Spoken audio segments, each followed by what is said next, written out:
Good morning, students. Today we are going to study the seventh poem of class 12th Bihar Board, Macavity, the Mystery Cat. Macavity, Macavity, रहस्यमय बिल्ला. यहाँ बिल्ली नहीं है, हम बिल्ला के बारे में पढ़ेंगे, मेल कैट के बारे में पढ़ेंगे. आपको बता दूं कि ये पोएम चूंकि लंबा है इसलिए मैंने इसे दो पार्ट में डिवाइड किया है. पहले पार्ट में हम पढ़ेंगे अबाउट द पोएट और दूसरे पार्ट में हम लोग पढ़ेंगे कंप्लीट पोएम ऑफ 14 लाइन से 40 लाइन की कविता. तो सबसे पहले अबाउट द पोएट पढ़ने के पहले आपको बता दूं कि अभी तक अगर आपने मेरे इस चैनल रिजवी इंग्लिश क्लासेस को सब्सक्राइब नहीं किया है तो सब्सक्राइब कर लें, बेल आइकॉन दबाएं ताकि आपको नोटिफिकेशन मिलता रहे और अपने दोस्तों के बीच इसे जरूर शेयर करें. बार बार देखिएगा, आपके लिए ये बहुत इंपॉर्टेंट मैं वीडियोस बना रहा हूं. तो सबसे पहले आपके स्क्रीन पे about the poet, T S. Eliot, Thomas Stearns Eliot. आपके स्क्रीन पे about the poet Thomas Stearns Eliot 1888 to 1965. Once again, Thomas Stans Eliot 1888 to 1965 was born in St. Louis, Missouri, USA, but eventually settled in England. A classicist in literature, an Anglo-Catholic in religion, and a royalist in politics. He rose to become one of the greatest poets of the 20th century. सबसे पहले बात बता दूं, T.S.. Elliot जिनको पूरी तरह से बोला जाता है, इनका फुल नेम है थॉमस स्टन्स इलियट. इनका जन्म हुआ था 1888 में और मृत्यु हुई थी इनकी 1965 में. Was born in Saint Louis. इनका जन्म जो हुआ था, थॉमस स्टन्स इलियट का जन्म Saint Louis, Missouri, USA, United States of America में हुआ था. लेकिन अंततः, इवेंचुअली का मतलब होता है अंततः, आखिरकार वो इंग्लैंड में बस गए. बाद में क्या हुआ, जन्म तो इनका यूएसए में हुआ था, लेकिन इंग्लैंड में ये जाकर के बस गए.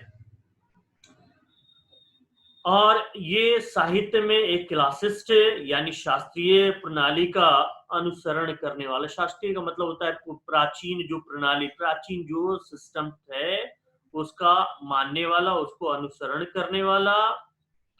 धर्म से एक एंग्लो कैथोलिक, ये क्या थे, धार्मिक रूप से एक एंग्लो कैथोलिक थे. और राजनीति में एक राजतंत्रवादी, यानी राजतंत्र में इनका विश्वास था. और यह 20वीं शताब्दी के महानतम कवियों में से, यानी इनका उत्थान हुआ, ये यानी एक महान कवि बन गए. यहाँ पे दिया हुआ है ही रोज टू, ठीक है, इसका मतलब है वो उनका उदय हुआ, to become one of the greatest poet of the 20th century, यानी 20वीं शताब्दी के महान कवियों में से एक बनने के लिए, यानी इनका उदय हुआ, यानी उन्होंने अपनी प्रतिभा को दिखाया और प्रतिभा इनकी निखरती गई. अगला इंफॉर्मेशन आपके स्क्रीन पे, also a distinguished critic and a dramatist. He was awarded the Nobel Prize for Literature in 1948. His best known poems are The Westland, Ash Wednesday, and Four Quartets. वे एक प्रतिष्ठित आलोचक है. डिस्टिंग्विश्ड का मतलब होता है यानी खास, परिचित, प्रतिष्ठित. और क्रिटिक का मतलब होता है आलोचक, जो आलोचनाएं करता है, अच्छाई या बुराई करता है किसी चीज की, तो ये क्रिटिक थे। एंड ड्रामेटिस्ट और नाटककार भी थे। उन्हें 1948 में साहित्य के लिए नोबेल पुरस्कार से सम्मानित किया गया था। कब किया गया था? 1948 में, यानी हमारे देश की आजादी के 1 साल बाद इनको जो है नोबेल प्राइज मिला था। याद रखिए, एग्जाम में पूछता है। उनकी सबसे प्रसिद्ध कविताएं वो है द वेस्टलैंड, एश, वेडनेसडे और 4 क्वार्टेट्स हैं। अगला इंफॉर्मेशन इनके बारे में, as a poet and a spokesman for his age he truly represents the intellectual, social and philosophical moods of the 20th century. एक कवि और अपने एक युग के प्रवक्ता के रूप में वास्तव में 20वीं सदी के बौद्धिक, सामाजिक और दार्शनिक मूड का, दार्शनिक मनोदशा का प्रतिनिधित्व करते हैं। यानी किस तरह का 20वीं शताब्दी था, इसका प्रतिनिधित्व टी.एस. एलियट करते हैं। नेक्स्ट इंफॉर्मेशन आपके स्क्रीन पे, the present poem Macavity the Mystic Cat is from his collection called Old Possum's Book of Practical Cats, which was made into a very successful music on a stage by the great composer Sir Andrew Lloyd Webber.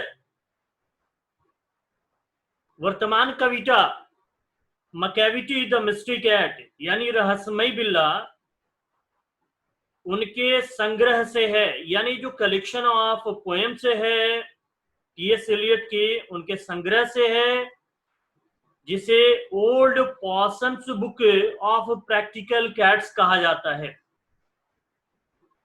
ये Old Possum Book of Practical Cats, इससे ये कविता ली गई है, जिसे महान संगीतकार sir Andrew Lloyd weber द्वारा मंच पर एक बहुत ही सफल संगीत के रूप में प्रस्तुत किया गया, यह सफल संगीत के रूप में बनाया गया था।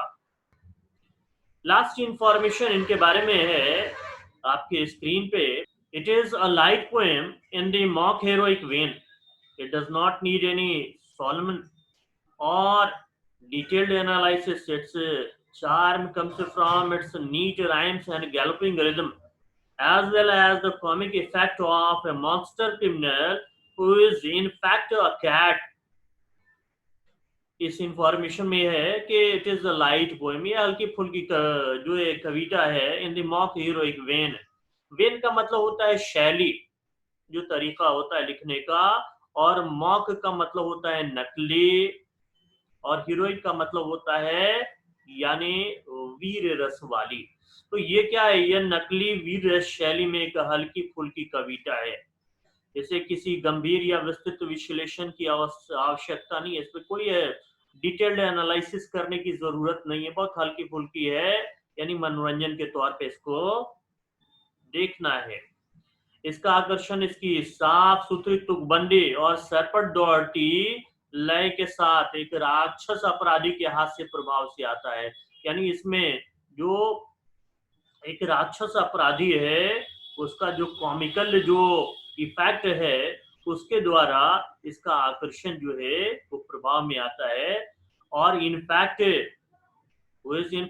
कैट, जो वास्तव में एक बिल्ला है, यानी हम लोग बिल्ला के बारे में पढ़ेंगे। ये आपका फर्स्ट पार्ट है। सेकेंड पार्ट में हम पोएम को पढ़ेंगे। इस वीडियो को लाइक कीजिए, अपने दोस्तों के साथ शेयर कीजिए, चैनल को सब्सक्राइब कीजिए और नोटिफिकेशन बेल आइकन को दबाइए ताकि आपको नोटिफिकेशन मिलता रहे। और इस वीडियो को बार बार देखिए ताकि जो अबाउट दी पोएट के बारे में बहुत सारे क्वेश्चन से मल्टीपल चॉइस में किए जाते हैं। इसको जरूर देखिए और बार बार देखने से आपके बहुत सारे मल्टीपल चॉइस के क्वेश्चन जो हैं वो सॉल्व हो जाएंगे। Thank you and have a nice day.